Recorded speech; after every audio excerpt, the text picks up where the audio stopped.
ரிஷப ராசியில் பிறந்தவர்களுக்கு இன்றைக்கி எப்படி இருக்க போகுது அப்படின்னு பார்த்தீங்கன்னா அமக்கலமாக இருக்குங்க. ராசியை ராசிநாதன் பார்க்குறார். கௌரவம், புகழ், அந்தஸ்து, தெளிவான சிந்தனை, செயல்கள், எண்ணங்கள் எல்லாம் ஏற்படும். தாய் வழி சொந்தங்களால், தாய் மாமன் மற்றும் அந்த உறவினர்களால் உங்களுக்கு நலன் கிடைக்கக்கூடிய ஒரு நாள். பிள்ளைகளுக்கும் உங்களுக்கும் கருத்து வேறுபாடு ஏற்படும். ஆனாலும் குடும்பத்தில் விருந்தினருடைய வருகையால் வீடே சந்தோஷமாக இருக்கும். திடீர் அதிர்ஷ்ட வாய்ப்புகள் தேடி வரும்.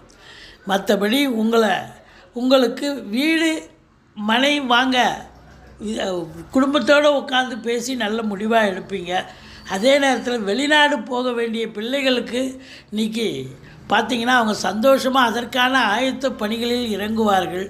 வேலை தொழில் இன்றைக்கி வழக்கத்தை விட இன்றைக்கி சந்தோஷமாக குதூகலமாக செல்லும். எந்த பிரச்சனையும் இல்லை.